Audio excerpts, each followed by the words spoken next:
Қайырлы күн, құрметті көрермендер.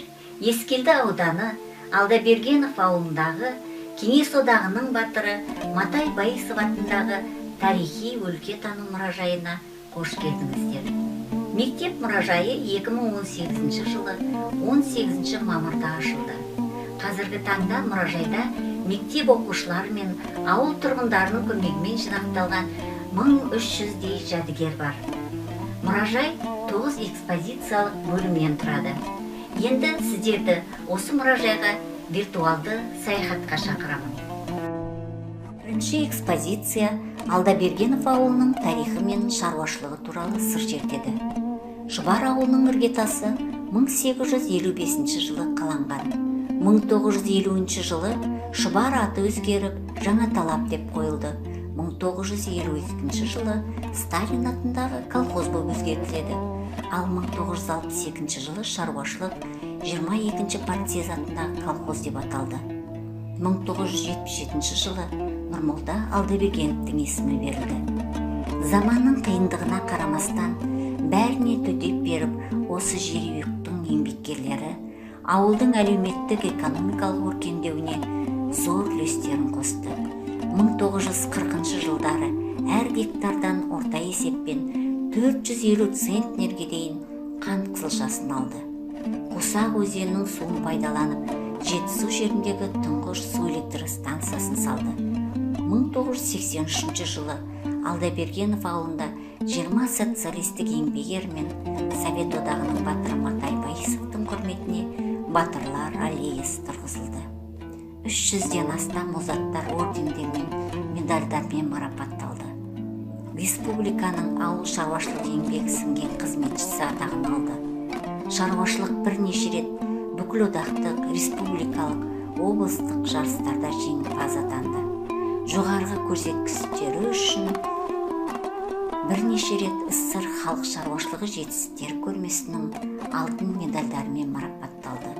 1967 жылы ауыл шаруашылық өндірісін дамытудағы табыстары үшін колхоз еңбек қызыл ту орденімен марапатталды.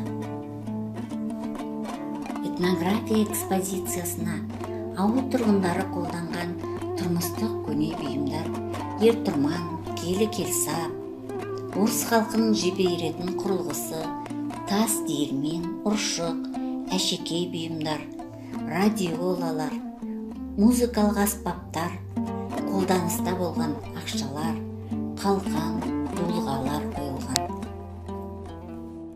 Келесі экспозиция 2 мәрте еңбек ері Нұрмолда Алдабергеновтың өмірі мен еңбек жолын арналады.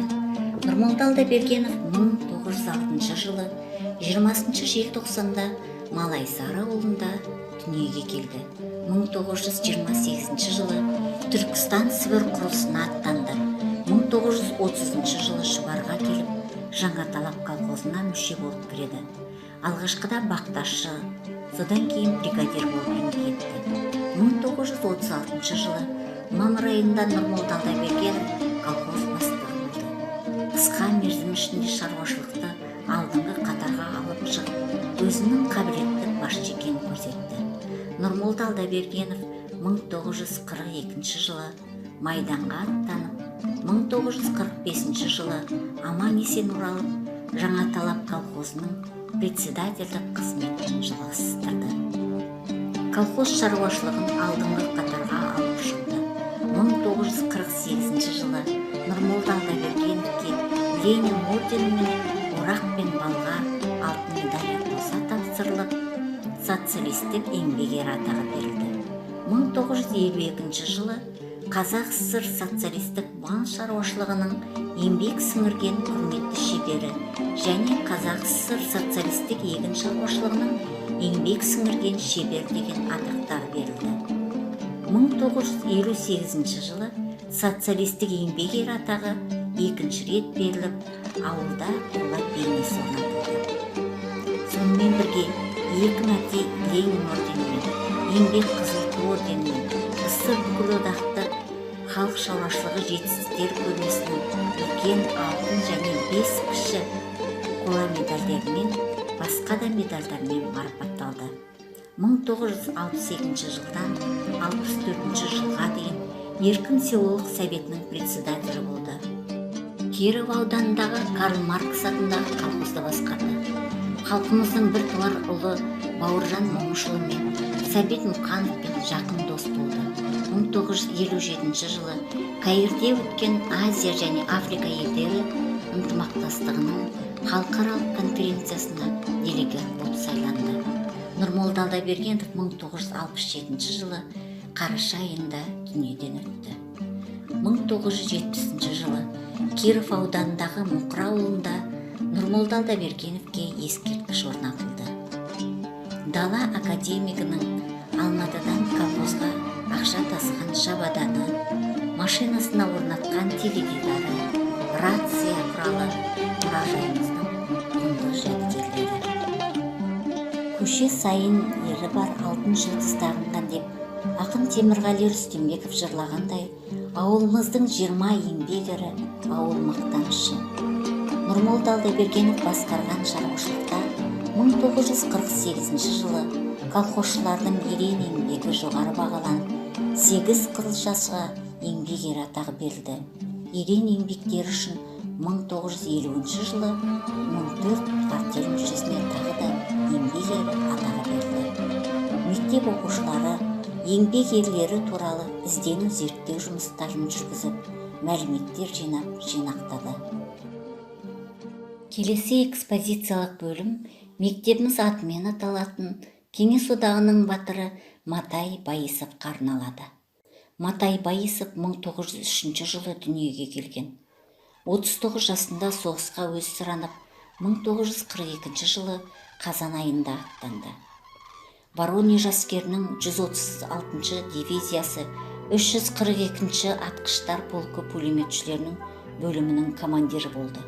Матай Байысов 136 атқыштар дивизиясының құрамында Днепрден өтіп, фашистерді үдере қуу кезінде пулеметші фашистердің ондаған солдаттарын жастандырып, батальонның өзеннің арғы бетіне жылдам өтіп дұшпанға күреді соққы беруіне жол ашты. Бірнеше күншілік қанды қырғынның соңында 1943 жылы 11 қарашада ерлікпен қаза тапты.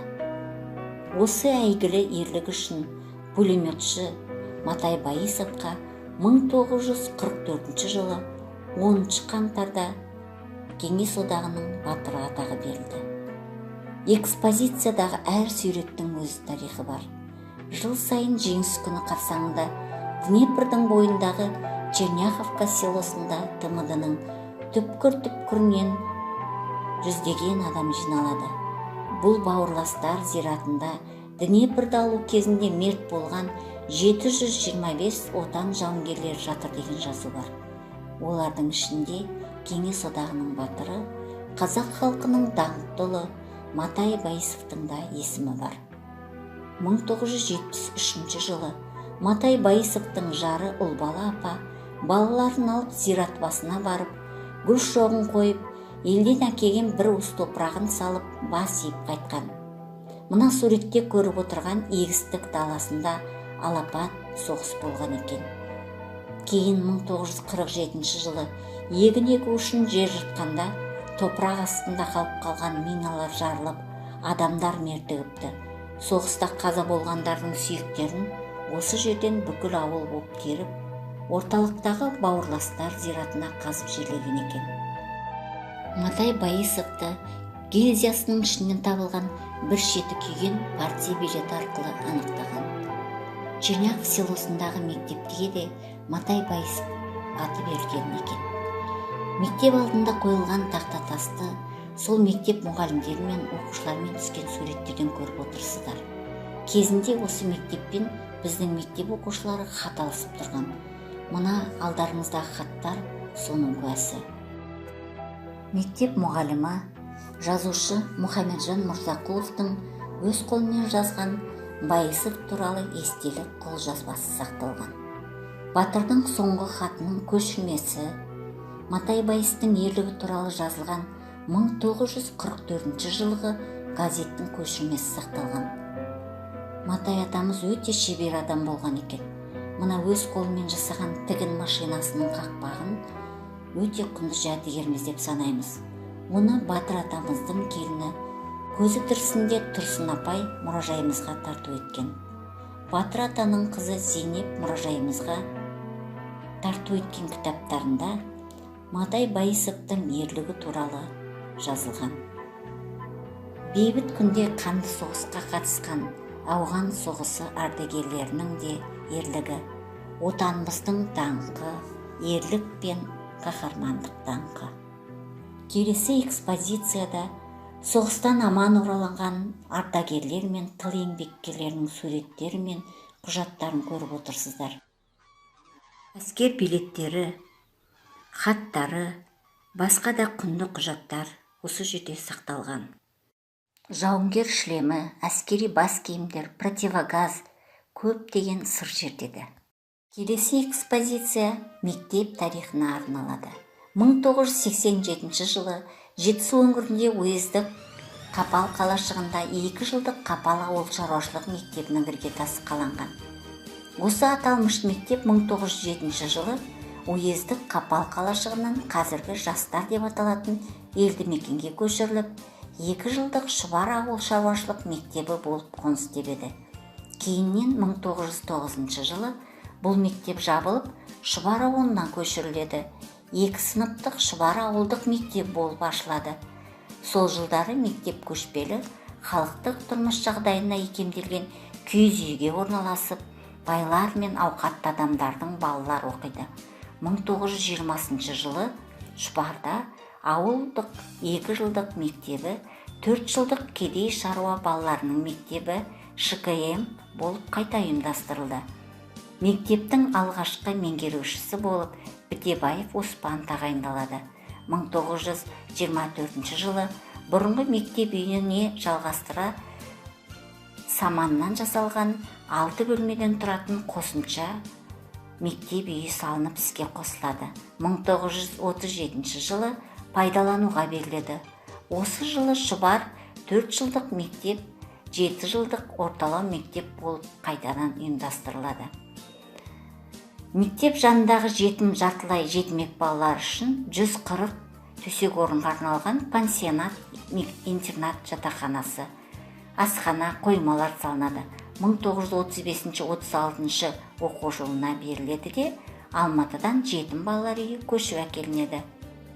1936-37 жылдары 7 жылдық орталау мектеп толыққанды орта мектепке айналады. Алдарыңызда әр жылдардағы мұғалімдердің суреттерін көріп отырсыздар. Мектеп директоры болған Мұратбеков Сағынбай Тошбекұлының ұстаған латын әрпі баспа машинасы, кеңес кезіндегі пионер ұйымның атрибуттары, альбомдар, ауыл туралы Алдабергенов туралы кітаптар сақталған.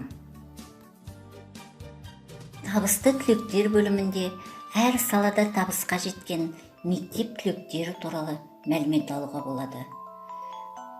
Қазақ геологы, ғалым, қоғам қайраткері, қазақ әйелдер арасынан шыққан тұңғыш геология, минералогия ғылымдарының докторы академик Патшайым Тәжібаева, биология ғылымының докторы Қазтай Едігенов, физика-математика ғылымдарының докторлары профессор Құлжабай Қасымов, профессор Шәмші Сәрсенбинов, Қазақ мемлекеттік аграрлық университетінің проректоры профессор Рахымжан Наурызбаев, ұстаз ақын Ваймердегі халықаралық Гете қоғамының мүшесі профессор Мөдеубай Құрманов, көп жылдар Қазақ ССР ішкі министрі болған заң ғылымдарының докторы Мақан Есболатов, Қонаев атындағы университеттің ректоры, заң ғылымдарының докторы профессор Өмірәлі Қопабаев, медицина ғылымдарының кандидаты Құлтай Жақпаев, партия совет қызметкерлері, экономика ғылымдарының кандидаттары, еңбек ері Шаймұхамбет Сапиев,